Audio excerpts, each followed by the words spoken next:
So a very warm welcome to this first session of Ask the Experts, which is being run by Suffolk Pro Help, which is part of Community Action Suffolk. My name is Angela Lee Foster and I manage Suffolk Pro Help, and we are a county-wide network of businesses providing free support to charities and community groups who are unable to afford such expertise. And it's my pleasure today to welcome Tracy Munro from MAD HR. And we're going to be talking about, well, things to do with employment and job retention and redundancy, should that be on your cards. So very warm welcome, Tracy. Shall we start with where we are at the moment with the situation around job retention and furloughing? What's going on at the moment? Absolutely. Obviously, the situation has changed all the way throughout the pandemic. So obviously, initially we had the first stage of the coronavirus job retention scheme that was introduced. There was then planned to be a transition from that into the job support scheme. The Chancellor decided, as the figures weren't coming down, to continue with the coronavirus job retention scheme, albeit that there were some slight changes around the rules. There was an extension to that initially to the end of October last year, and in light of everything still going on, they've now announced that the CJRS will continue right through now until the end of April. There are some different rules around this extension. They have gone back to the 80% contribution rate, whereas it had dropped down to 70% and then 60% in the early stages. But one of the key changes now that people need to be aware of is that you cannot use furlough payments for staff who are serving notice. So that's whether they've resigned and they're leaving of their own accord, or if you have made them redundant and you've served notice, or you've served notice for any other reason. So under the first tranche of the scheme, you could place them on furlough while they were serving out their notice and you could recover the 80%.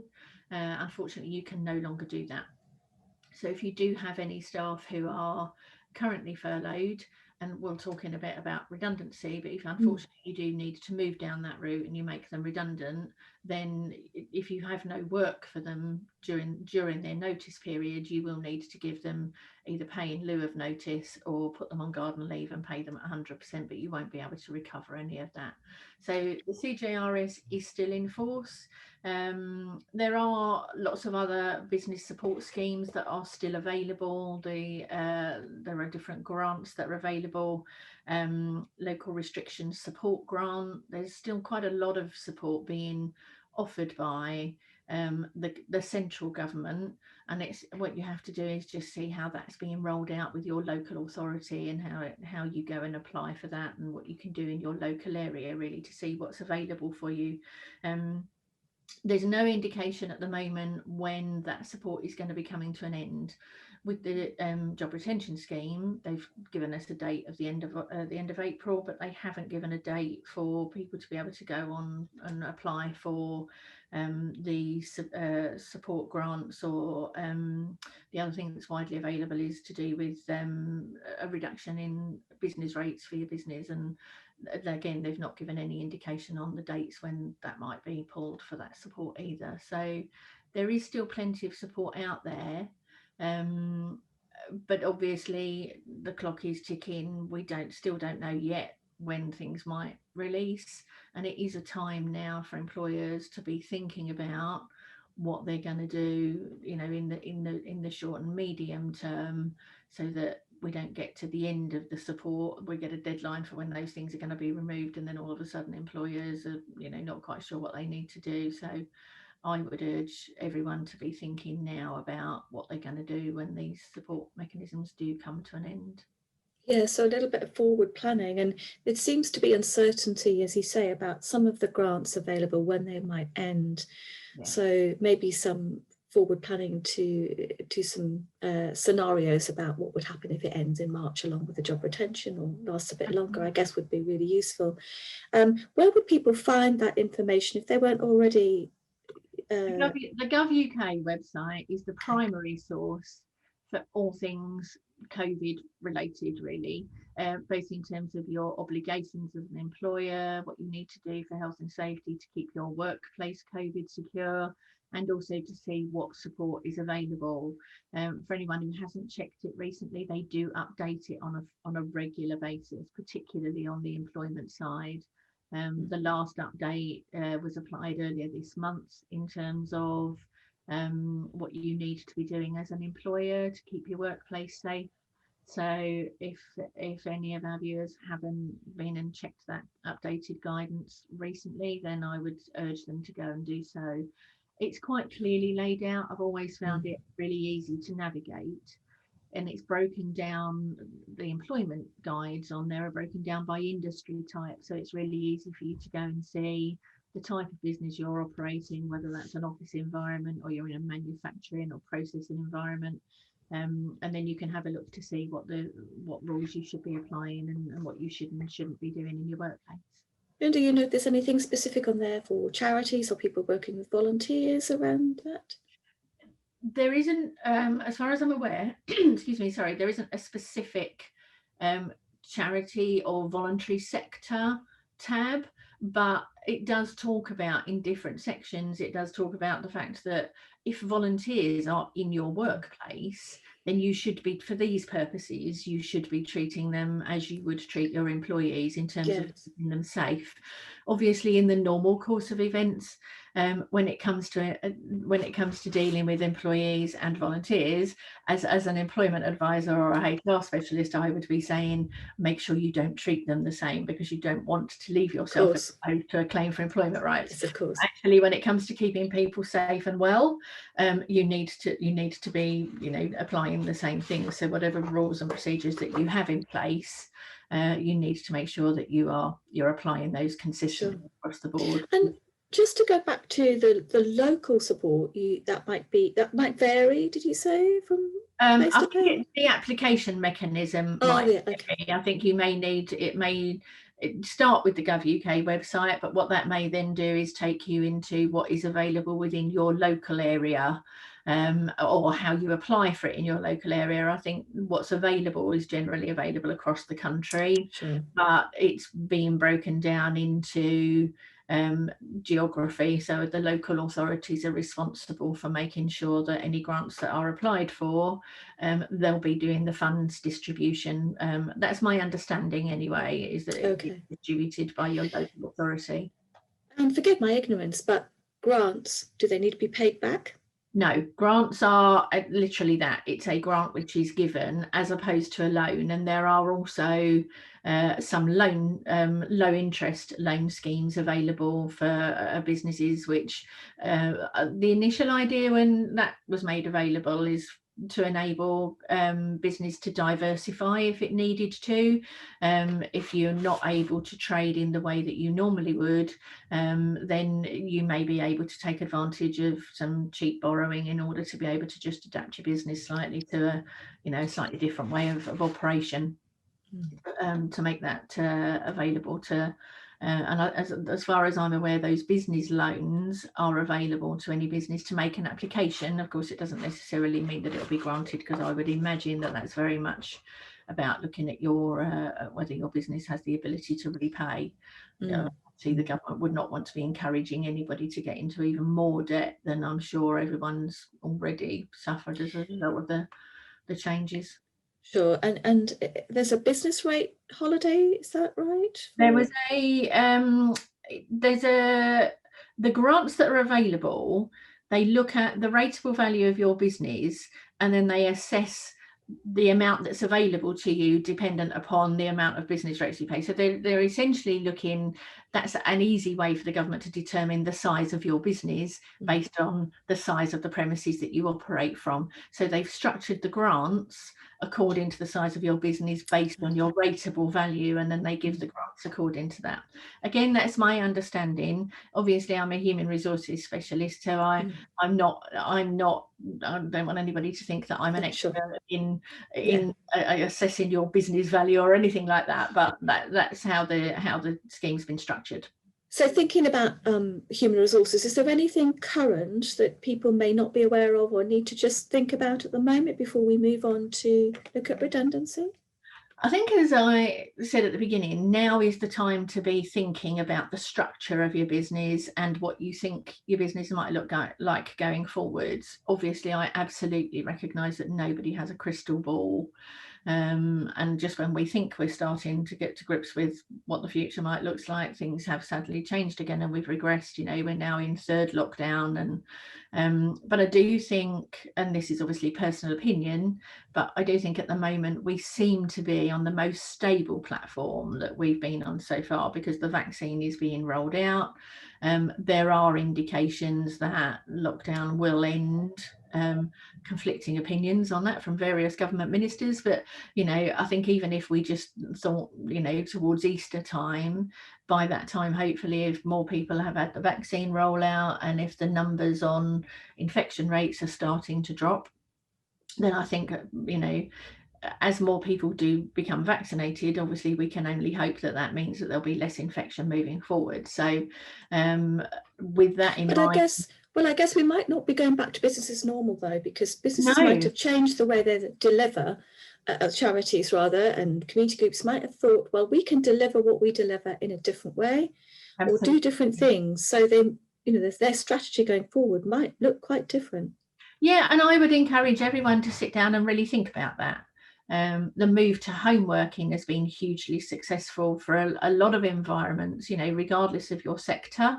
If you are able to do more of what you do from home, then moving forward, is that an opportunity for you to revisit? If you do have offices and they're quite an expensive drain on your business, we're all very conscious that in this sector particularly, every penny's precious. So if there are ways that you can reduce your costs by taking advantage of the online services and support systems that are available, these video recording sessions are very helpful to be able to get your message out there, as we're doing today. And I think a lot of companies will utilize these platforms moving forward, and if we can cut costs in all of those areas, then that's great. And I do think that is part of your overall assessing your overall business strategy. So I would be urging all employers to be doing that now, and people in the voluntary sector to be doing that now. Sit and think about, what have we learned in all of this time while we've been operating during lockdown? What have we gained from that? What knowledge, what information? How can we use that moving forwards to make sure that our strategy is well aligned to what we perceive the needs will be moving forward? And I guess, I suppose as part of that process, it's very valuable to consult with staff about their experience of working from home, because it suits some and not others. And there are considerations, aren't there, about space and there are, and you do need to be very mindful of that, particularly around the home working piece, because that doesn't suit everybody. A lot of people realise that they maybe had no option in the short term, but they're waiting for the situation to change in order that they can go back to some semblance of their normal. And I do think it's important that you do talk to the people you work with on an individual basis to see how they're faring with that. We shouldn't necessarily assume that everybody is comfortable with it. I think some people will just be literally counting down the days until they can go back to a different type of working environment. So it's important to assess that for both mental and physical well-being, and just to look at everybody as individuals rather than making an overall assumption. So yes, you're quite right, talk to your staff. I would absolutely encourage that everybody should be doing that anyway. We do need to be slightly cautious in that we don't really have any answers at the moment. So we don't really want to be people to think that because they're being consulted, that necessarily is going to be what they get at the end of the day, because we do still have to be very cautious. But yeah, still talk to people. It's really important in every environment when you're working alongside people, whether they're being paid, whether they're volunteers, whatever that relationship is. I think keeping that dialogue going between people, regular check-ins with them, how are they faring, how's their home life being impacted by everything that goes on in the world. I would definitely encourage everybody to be doing that on a more frequent basis than maybe they may have done before. Yeah. And so Looking forward then, if a charity community group is looking forward, can see that their income has been dramatically impacted by COVID, and reserves are being drained, they may need to make some really difficult decisions about staffing and resources, and that might need to lead to redundancy. So if they're in that position, if the unfortunate position, what's the process for starting to plan and think about how to do that? So if we have already reached that position where, having looked at our strategy for moving forwards, we do realise that it's not going to change hugely once lockdown eases and things start to go back to any kind of normal. I think it is going to be a new normal. I don't really like that phrase, but I do think we have to recognise that things may not be as they were previously. If you have already reached that point where you know now that regardless of what that might look like, things are going to have to change for you, then start to think about your organisation structure. Start with your givens. What do you know? What's guaranteed? How has the sector that you're operating within, so you're in the charitable sector, but you're obviously providing a particular service to somebody or someone, how has that been impacted by everything else that's gone on in the world? If, as a result of the changes that are happening, if you can see now that that's not going to come back to what it was before, or if funding has already been withdrawn for some of the things that you're doing, then that is the time when you need to be making some more significant plans about changing the structure and or size of your business. So the first thing I would urge people to do is sit down, look at your current organisation chart for your business. And this doesn't need a lot of time. Nobody needs a lot of structure around this. You can literally do that on an A4 pad. Look at what you've got at the moment. Look at what you might need going forward. Because when we are looking at changes to the structure of our business, we're looking at posts. We're not looking at people as individuals at this stage. And it's really important that your early mindset is around that. So when we are looking at redundancies, it's not a case of we are going to make Fred and Betty redundant. It's that we are needing to lose 2 posts. And it's really important that you don't start to identify the people behind those posts until you've been through an appropriate process for doing that. So initially, it's about looking at your business plan for moving forwards. Get a little structure chart together for how you think that's going to look. Now, redundancy, what redundancy means is that there is no work available of that type moving forwards, or there's no work of that type available at that location, or there's a reduction in work available of that type, which means that if we had 4 people providing that service before and we now only need 2, then that's a genuine redundancy situation. So we do need to make sure, first and foremost, that we are facing a genuine redundancy situation. It's very important. There's a lot of classification around what redundancy means. So this is not an opportunity to maybe avoid performance management processes for people who were previously underperforming, and we're seeing this as an opportunity to deal with that, because if you cherry pick what you're going to do, you may leave yourself exposed to a claim. So it is really important that we look at it in terms of the structure of our operation as a whole, what it looked like currently, what we feel it's going to be moving forward. So that's your starting point. And so once you've done that, if you do decide that there are posts that are no longer needed, or there's not sufficient work, or whatever the situation might be as you described, what's the next step? The next step then is to create your business rationale. So if we currently have 4 post holders undertaking that task and 4 post holders undertaking that task, and we believe that we're probably going to need 2 in each area moving forwards, what is our rationale for that thinking? What do we have as any kind of evidence that says, our funding has been reduced or our income has dropped because there's no longer a need for a service of this type to be provided? So we need to just put together a little bit of business rationale. And then once we've got that, and we can, and the rationale supports what we're doing, we need to consider first, before we move down a redundancy path, are there any other ways that we could achieve the savings that we will achieve by making redundancies? So we look first at our supply chain. What are we buying? Where do we buy it from? Is there another way we can do that? Can we make any savings there?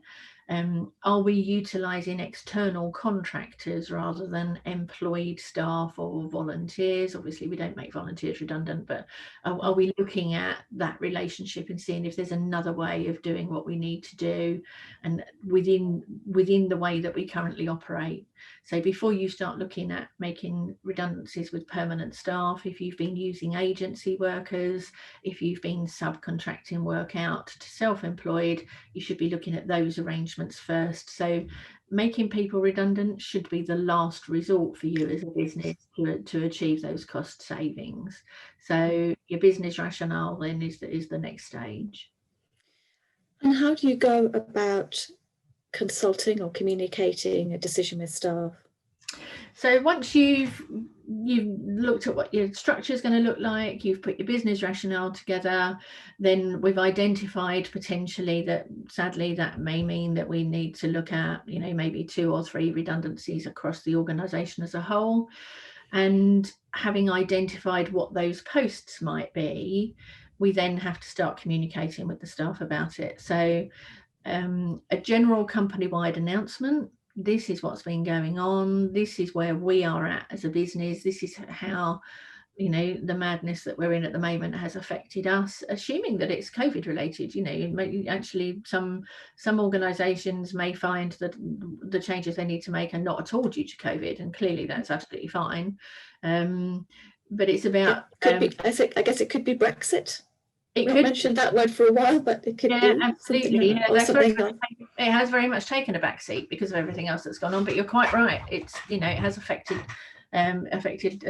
even in the charitable sector. It has still affected some operation. So yeah, we the staff who are holding the posts that we've identified as being at risk of potential redundancy, we have to notify them. So we prepare an at-risk letter, which we sit down and we talk to them about why we are where we are, why we feel that their post is at risk of redundancy, and everything that we do at each of these stages, you would then confirm that in writing. And then you need to do your general missive to the workforce as a whole and just explain this is where we're at, and sadly we are commencing a redundancy process, and those people who are being placed at risk will be spoken to individually. It is really important that we think all the time about the whole body of staff, because obviously although people may not be shocked that this is coming, because a lot of people will realise that the world's a different place and that changes might be afoot, it's still important that we metaphorically put our arms around everybody and do as much reassuring as we can. So yes, it affects everybody, doesn't it? A member of the team leaves, or people get frightened about their own role, posts, all kinds of things. And it's important that you don't give false reassurance, because we don't know what is waiting around the corner. And so I think it's important to say this is as far as we think it's going to go at the moment, but we are going to have to keep the situation under review. And I don't think any of us can 100% ever be certain at the moment that what we do today in the way that we do it is going to continue moving forward, because we all have to be prepared to adapt to what's needed. So you need to place the affected staff at risk of redundancy, being clear again that it's about their posts. And then we have to consider what the selection criteria is that we're going to apply. So if it's a single post redundancy, if we do only have one person undertaking work of that type, and that work has gone away, it's diminished to the point where we no longer need somebody to do it, then clearly there's no selection criteria to be applied. If we have as the example I gave, 4 people undertaking that similar type of work, and we only need 2 of them moving forwards, then we then at that point need to go into a selection criteria situation. So we put forward suggestions about how we think we are going to form an opinion about who the people are that we need to retain, based on some examples of things might be how well qualified you are, your attendance history, or whether you've had any disciplinary, whether you're multi-skilled and you can take on more than one task. Obviously, if we're contracting a business down, people who can help out in more than one area become quite valuable to you. So the idea is that if we have 4 people, we put together selection criteria so that we can measure them, we can benchmark them against each other, and we have to go through that criteria with the people that we've placed at risk and get them to confirm that they believe that's a fair method of selection that we're undertaking.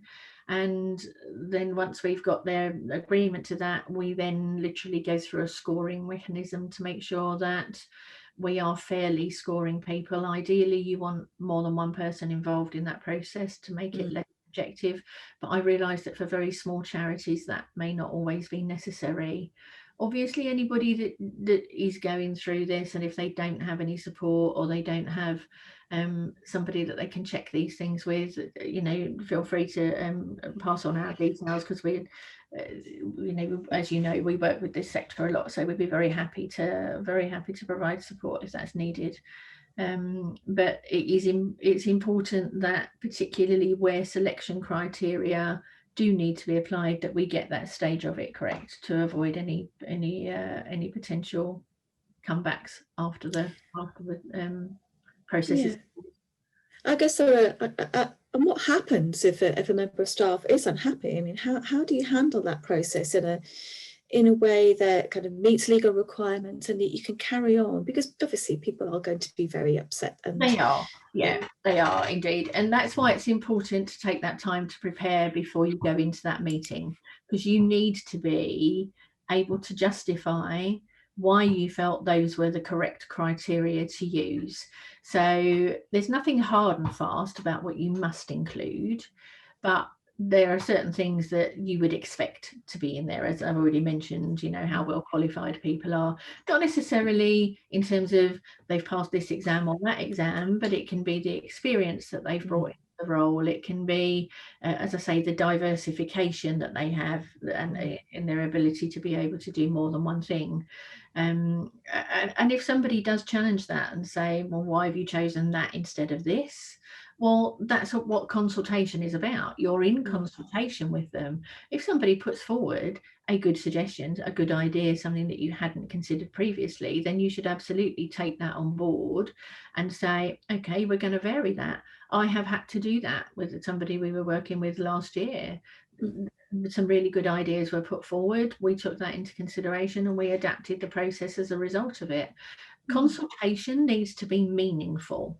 This is not just something that we do to tick the boxes to say that we've had a legal process. It's we are genuinely consulting with people to get their ideas and their input. So it could change the outcome. It could do, absolutely. Yeah. So the selection criteria is really important, and then the consultation itself. The idea generally. And if we're making less than 20 people redundant, then there is no structured process to follow. But the best practice process for consultation is roughly that takes place over 3 meetings. The first meeting where you are putting forward your view on everything, your ideas, your suggestions, your proposals about the redundancy that we're facing and why we think we've got there. You invite them to go away, consider everything that you're saying, consider the selection criteria if you've presented it, and to then come back and give you their input and their put forward any ideas or suggestions that they might have. And then ultimately we reach a decision, which is, this is what we think, that's what you think, and this is now our decision. There's no statutory right to appeal against a decision that is made, but we would absolutely encourage any best practice employer to have an appeal stage. You can, that's normally at the end after you've given the outcome, but you can appeal the decision in terms of the selection criteria that's been put forward. So you can bring the appeal stage forward if you want to include it at that stage rather than at the end. Yeah. But there are definitely best practice steps to follow through that consultation process. And is there any sort of support for employees during this process? What do you? There is a right to be accompanied at the outcome stage of a redundancy process. If you want to allow the right to be accompanied at other stages, then that's absolutely your prerogative to do that. If you feel particularly that where we're working with people for whom English is not their first language, or where they may have any other difficulty in understanding or the clarification on the process and what we're doing, if you feel that somebody might benefit from having someone with them, then definitely extend that. As a best practice, it's about getting through this process in a way that says, I think I've been as fair as I absolutely could have been. I've given you plenty of opportunity to consider what I've had to say, to come back and discuss that with me, to ask any questions. Anytime somebody says, is it okay if I bring a colleague, our recommendation would always be give that due consideration. There are certain circumstances in which you must do that. For example, if they're a young worker, somebody under the age of 18, then the right to be accompanied is extended from the very beginning of the consultation process rather than just at the outcome stage. And as I say, if you have any people with particular special needs, then take those into consideration as well. Somebody who suffers from anxiety, Oh yes. you might want them to have somebody to support them through that. Would that be another member of staff or somebody external? Who would that normally be? Yeah, normally we would say that you should limit that either to a fellow co-worker or to a recognised trade union representative. Now, you don't have to be, your business or organisation does not have to be a member of a union in order for you to utilise that service. Some unions will allow people to just phone up and say, is it possible for me to be accompanied or to get some advice?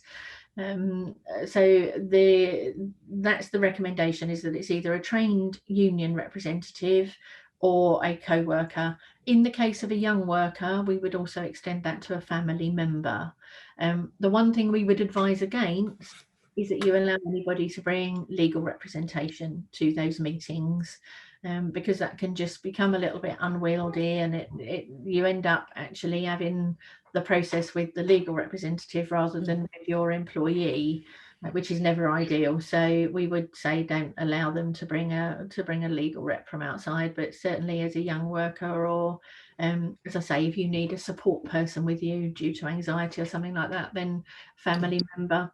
Yeah. So all this process, if it's going to be considered unfair, takes time, which is why we need to be thinking about it well ahead, looking forward all the time in terms of structure and resources, so that we're not rushing and making it an unfair process. Is there anything else in terms of the process or planning you think community organisations might need to consider? Although, as I said, there's no statutory process when it's below 20 people being involved, there are different procedures that we have to follow when it's over 20. But for the general smaller employer, although there's no statute, we do need to be mindful of other legal rights. We need to be sure that our process is not discriminatory in any way, and that the way that we've approached our selection criteria doesn't either directly or indirectly discriminate against any of what are called the protected characteristics: your age, your race, your religious beliefs, any disability, your marital status, your pregnancy or maternity status. Pregnant women in particular, or new mums, do have a lot of enhanced rights and protections, particularly when it comes to this as well. So yes, there are things which employers do need to make sure that they've taken into consideration. And presumably in a person's contract, if they are made redundant, there'll be a particular financial settlement to do with a month's notice or whatever that might be, should that be written in a contract? What if somebody hasn't got a written contract? In the absence of a written contract of employment, which incidentally is unlawful, you are required by law for when you have employed staff in your organisation, you are required to have a contract in place. But in the absence of a written one, then there are certain deemed conditions which would apply. So we take all of the statutory framework. So, you know, it's considered that you should have a minimum of 28 days of annual leave, that you will have a minimum of the statutory notice entitlements, those things that are all laid down by law. So where we don't have any contract, we look at what the statute is around the area we're talking about. So if we're looking at notice, how many years have they been employed? What's the statutory minimum notice period you have to give? But also we would look at what's called your custom and practice as an organisation. If you've been through this process before, and if you applied these criteria in that situation, then we should look at whether that should be applied similarly now as well. But yes, where there are written contracts, then we do need to take account of any contractual provisions. It is not entirely unheard of that the contract will provide in the event of a redundancy. You may find this in situations where if you're working with somebody in a voluntary sector where that's emanated from maybe a local authority situation, if people have come across and they've come under 2P, they've got protected employment rights from before, there may well be a contractual entitlement to a certain amount of redundancy pay or notice over and above what the statute requires. So you must consider what is in the employment contract and apply that as well. But the statutory entitlements, again, can all be found on the Gov.uk website. If you are looking at needing to make a redundancy payment, you can go on there. There's a calculator that allows you to put in the information, and that tells you exactly what the employee needs to be paid in terms of their redundancy payment. And that's based on a sliding scale according to your age and how much time you've worked with your employer. So before you start that process, you need to make sure that you have the employee's date of birth, their date of commencement of employment with you, and you need to know their weekly pay rate. Now, statutory redundancy pay is capped currently at £538 per week. And there's also a cap on a maximum of 20 weeks pay, regardless of how many years of service you have. But you get either half a week's pay, or a week and a half, depending upon how much service, how old you are and how much service you have. Sure. That's really clear and very, very helpful. Is there anything else that you think a charity or community group might need to know about this whole process? It's a very difficult process for everybody involved, and don't want to cut any corners or have missed anything important. No, firstly, I would just, and I don't want to repeat myself, but I can't reiterate enough how important it is to have planned for what you're doing. This should not be a knee-jerk reaction or something that we immediately realise we need to move to. So make sure that you've given it due consideration, that you have looked at the legislation that underlies it, what we must do. And then as a best practice employer, I would encourage everyone to just do the absolute best they can through this process. As I say, it shouldn't be just about compliance and about box ticking.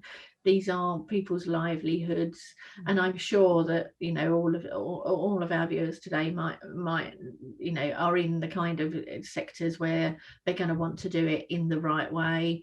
But I'm equally mindful that whilst they may want to be more generous, they may not have the funds to be able to do that. So Sure. you can do lots of things that enhances the payments.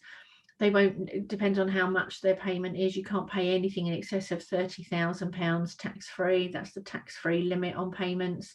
And there's legislation around notice pay and the fact that that must be taxed. You cannot pay notice pay gross. There's a legal requirement to ensure that the proper taxation is applied to that.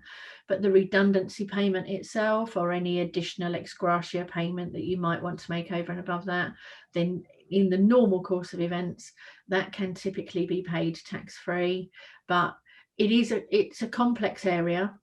And it's one that, if you are not careful, as I say, can lead you down the path of discrimination. You can completely unintentionally do the wrong thing and leave yourself exposed to a tribunal claim. So once you have made your decision, you've given the outcome, and you've advised the employee that you've either confirmed that their post is redundant, or that you've considered what they've had to say and you've changed things.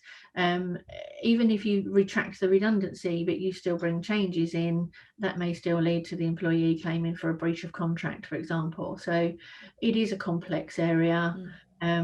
We are available here to, if anybody needs support, we're absolutely happy to answer any questions, but do go and spend time to check the legals and the what support is available to you before you start down that process. Can't emphasize that enough, really.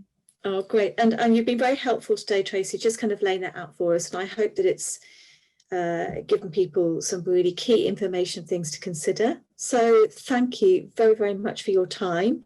You can always contact Suffolk Pro Help, our Community Action Suffolk. If you have any questions or even need some support, we'll do our best to help you. So thanks again, Tracy. Really appreciate it. And thank you very much. You're very welcome.